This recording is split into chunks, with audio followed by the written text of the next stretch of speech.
So about 5 weeks ago, something like that, I played the lottery for the first time in about 15 years. Do you remember when the lottery started? Or some of you are so young now, you won't. In the mid-90s, and everyone going to lottery, £1 a ticket. So, but I didn't play it, because I thought, well, it's, 14 million to 1, I'm never going to win. So I never really played. But the other day, I was walking on Prince Regent's Lane, just down here, and you've got that off license right at the end there. And I'm walking back to the presbytery, and I see a poster in the window. £110 million rollover jackpot. And it was just that it just got me, £110 million. And I began to dream. I dream all the time. £110 million. What could I do with £110 million? And I could there's visions of me holding cash money in my hands as I decided this. And I thought to myself, I could knock the church down. Build a new one, don't worry. So knock the church down, build it twice the size, build a crypt, we have a car park. I could even knock the school down and build a new one. And then we could have professionals in lots of different roles, like a professional musician or two, or a professional choir, although there's no getting better than you guys. I'm burning my bridges as well. When I got a lot of money, I can, right? No. But imagine, like the parish of Our Lady of Walsingham. And why stop here? We can bring the Polau brand all over the country because we've got money. Yeah? I could build churches in other parts of London. We can go north, Polau parishes everywhere, as the word of God expands all over the country, all thanks to my money. So, with that in mind, I went into the shop and I bought a lottery ticket. £2.50 now. £2.50 for a ticket. So, yeah, times have changed. And so I bought a ticket, but then I downloaded the app, because you can get the app now, and you can pick your number. So I did a lucky dip, and on the app it says, if you win any amount, we won't tell you what it is, we will just get an email, and then you have to go on the website to find out what you've won. So I was like, okay, fine. So Friday night, I buy my £2.50 Euro Millions lottery ticket, lucky dip, and I go to sleep. And I woke up for some reason at 3 o'clock in the morning. I was at my mum's, and I thought, oh, the draw's been made. So I checked my phone, and I checked my emails, and I had an email from Lottery HQ. And they said, you need to contact us as soon as you can. I was like, could it be? So I go on the website, and the website has crashed, or they're loading up, so I couldn't get my information. It said, come back in the morning, and then you can check your results. So I went back to sleep, woke up at 8 o'clock. First thing I did, I get my phone out, go on the app, and it says, you have won £2.30. So my hopes and dreams were dashed for now. I've stopped playing it. I've actually stopped playing it because although now the app sends you reminders every week because you've got the app on the phone. Do you want to play the lottery? Do you want to play the lottery? I'm like, no. Hopes and dreams dashed. The rich young man in today's gospel, he had hopes and dreams.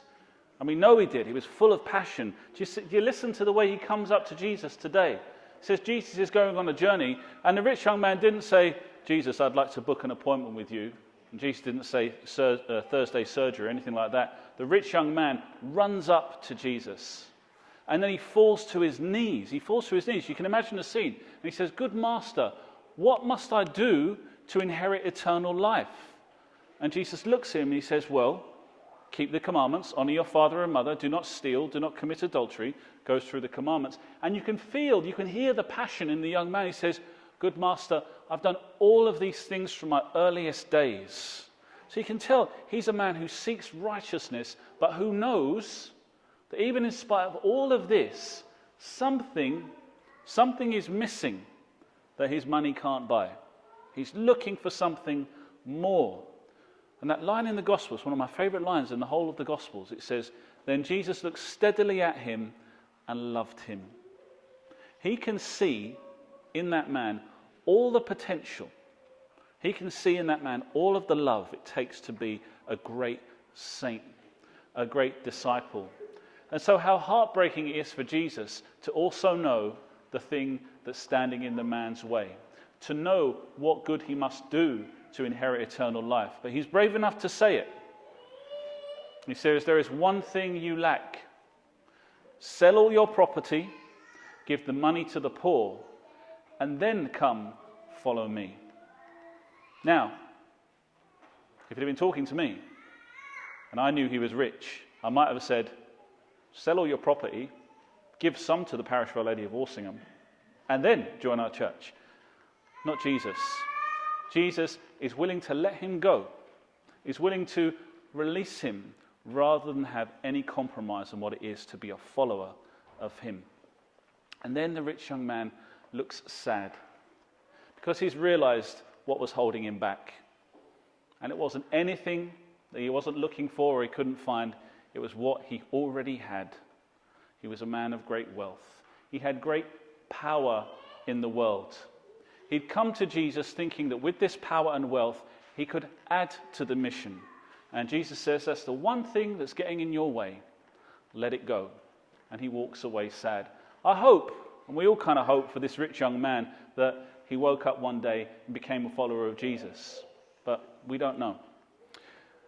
And Jesus then, he says something startling, I think, which is startling to me as well, and startling to hopefully to you and also to the disciples. He says, how hard it is to enter the kingdom of heaven. How hard it is. And the disciples are astounded. He says, how hard it is for a rich person to enter the kingdom of heaven. Now, none of us here are really rich, are we? You know? We're not overflowing with cash. We don't have a second home. And yet Jesus is still talking to us. What he's saying is how hard it is for a person who holds on to something and expects to have a deep relationship with me, who expects to enter the embrace of the Father without letting go and releasing all their defenses before me. That's what he means. Money was the rich young man's. Could be anything for us. It could be our material wealth. Maybe we don't have a lot, but we're not going to compromise and let it go.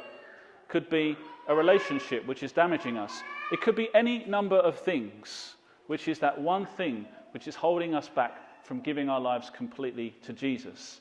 We're all grappling with it. I'm still grappling with it. But that's the question that Jesus puts before us. And the disciples, they're astounded. They followed Jesus, but it showed that they were still holding on to something themselves, whatever it was, because Peter says, well, who can be saved? In other words, I've still got things I'm holding on to that you're not getting anywhere near, Jesus. You're not going to approach this. They're astounded. And Jesus assures him, he gives him reassurance.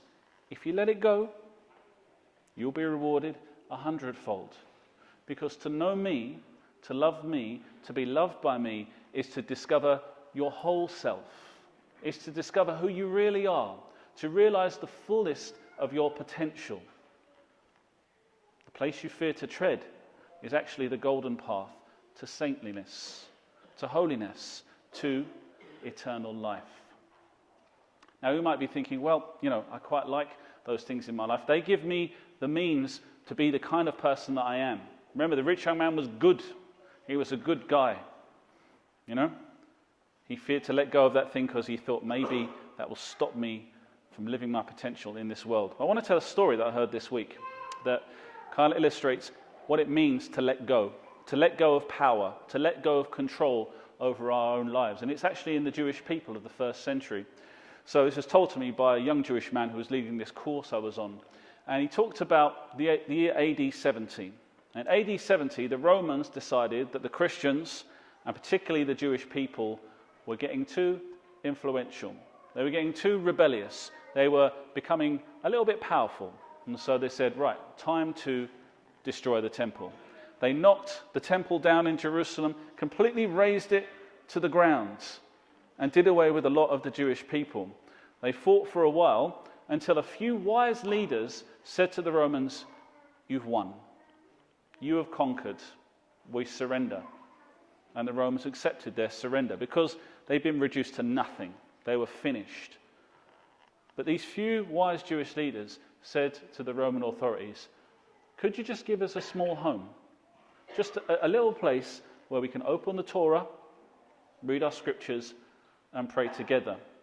And the Romans, with their great power, all of their money, all of their military, said, okay, you're small, we're big. We have the power to do whatever we want. We can build buildings and raise churches and do whatever we need to do. You have your small home. Where are the Romans now? There is no Roman Empire. It went the way of all other material empires. It went the way of all other worldly powers. The Jewish people, still going strong. The Christians, persecuted in the early part of history, now number 2 billion. The way of life, the values of the kingdom, they have permeated and influenced our culture in a way that we don't even comprehend. We think in a Christian way even when we don't know it, because the message wasn't communicated with power, but by letting go of power, letting go of material wealth, of letting go of those things which we think give us a place in the world. The Word of God, which you heard in the second reading, which is alive and active, cuts finally through everything. That's what Jesus is promising us. If we can let go of the things we hold on to, if we can let go of our securities and surrender them to Him, that Word of God will bring us to our fullest potential and will help spread the kingdom of God in the world. You see, at the beginning of this homily, I talked about all the millions I could win, all the churches I could build. But what are churches and buildings without people? It's nothing. It's nothing. The Word of God grows in the heart when it is heard. And when it is heard and grows in the heart, it flourishes and spreads when it is set loose, when it is set free to hearts that are open. Like the rich young man, we are called to make that space of the Word of God, to unleash its power, the power of His Spirit, so that His kingdom may grow, not in buildings, but in people, in His church of living stones. Amen.